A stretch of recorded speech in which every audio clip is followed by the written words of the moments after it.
Voilà, alors on sait une chose, c'est que les services techniques de la communauté nous ont dit que la température allait baisser au mois de décembre. Ils en sont sûrs.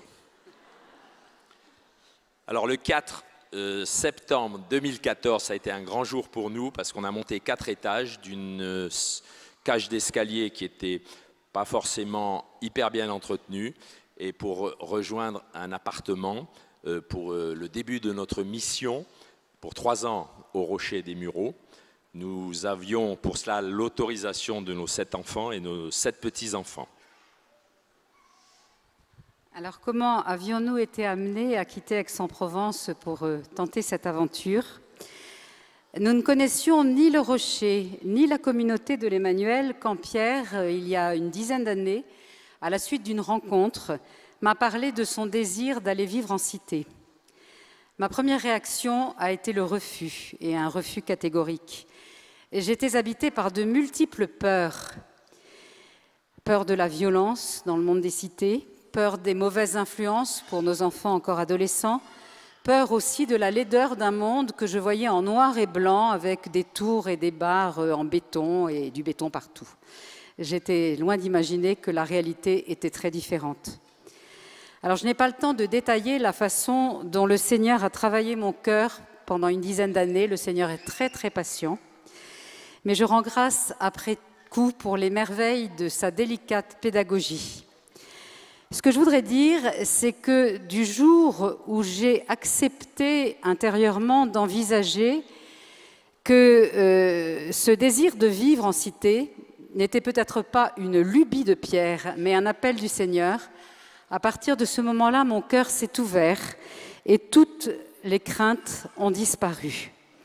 Les peurs ont disparu, les difficultés se sont aplanies et je rends grâce aujourd'hui au Seigneur de toutes les grâces que j'ai pu recevoir pour pouvoir dire oui et de toutes les grâces que j'ai reçues pendant ces 3 années de mission. Vous avez remarqué, c'est la 2e fois qu'elle a dit oui dans sa vie.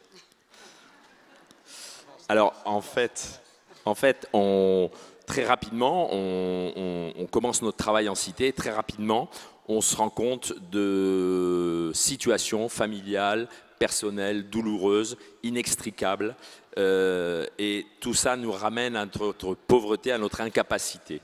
Voilà, on a 2 rencontres particulièrement qui nous font bien réfléchir au problème. La première, dans une famille, un jeune adolescent de 14 ans, rejeté, violenté, moqué, qui était vraiment qui nous a fait une peine immense quand on a été le voir avec une jeune volontaire qui avait 20 ans. On est sorti de l'appartement, parce qu'après qu'il se soit fait engueuler copieusement devant nous par ses parents, et la volontaire a pleuré dans l'ascenseur, tellement la violence était forte de ce père contre son fils.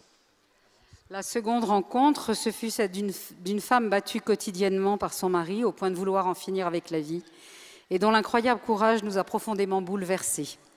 À vue humaine, nous ne pouvions pas faire grand-chose et nous avons pensé à ce moment-là que seul Marie pouvait agir.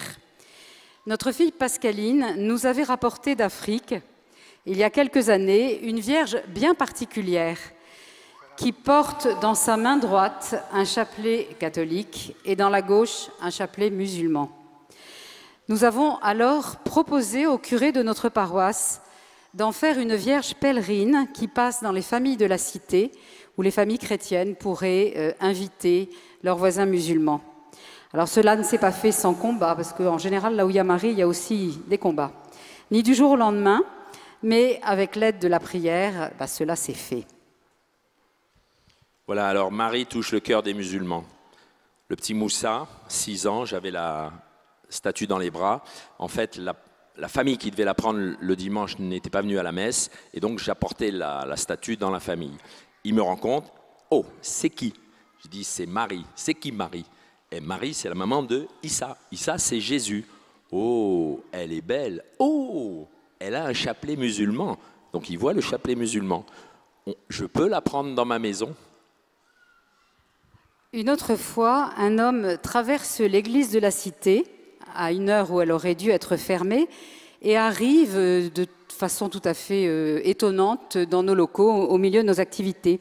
Je lui demande alors la raison de sa présence et ce musulman d'une 50aine d'années me raconte que 10 ans auparavant, alors qu'il était enfermé dans sa chambre et s'apprêtait à mourir, une femme lumineuse d'une extraordinaire beauté s'était tenue soudain devant lui, avait posé sa main sur sa tête et lui avait redonné le goût de vivre.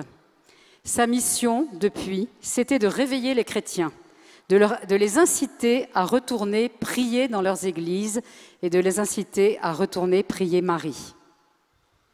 Alors en mai 2017, c'est pas vieux, on est parti en pèlerinage à Notre-Dame de Lompont, c'est en région parisienne.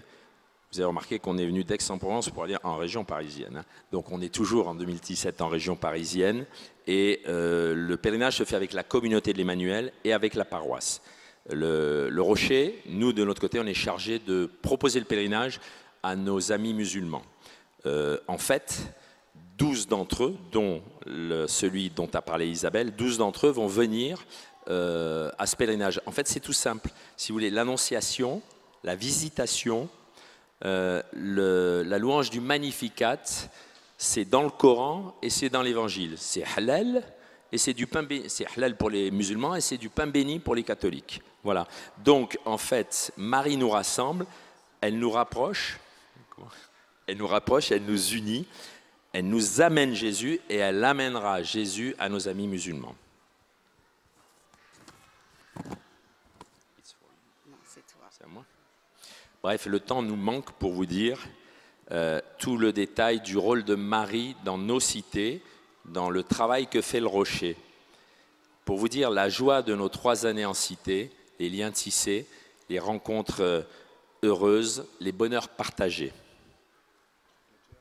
Il y a quelques années, il me paraissait impensable d'aller vivre en cité et encore plus d'y être heureuse. Mais rien n'est impossible à Dieu et rien n'est impossible aussi à sa mère qui est si près du cœur de Dieu.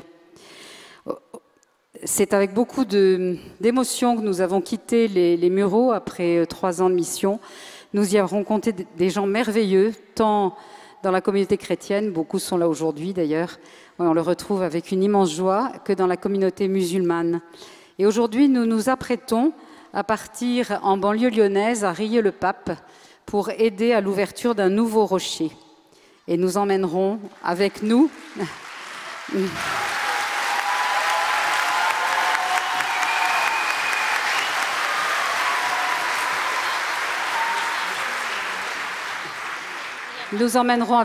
une copie de cette belle statue que nous allons faire faire. Voilà, alors, vous allez regretter d'être venus, mais nos cités ont besoin de vous pour recevoir Marie. Si personne ne donne Marie en cité, Marie ne pourra pas aller en cité. Voilà, donc n'ayez pas peur de nous rejoindre, quel que soit votre âge et votre situation. C'est vital pour la société française, c'est vital pour la France. Et Marie va lever tous vos obstacles et elle vous guérira de vos peurs. Et donc, vous n'avez plus que 3 jours pour vous décider de venir comme ça avec nous aux périphéries.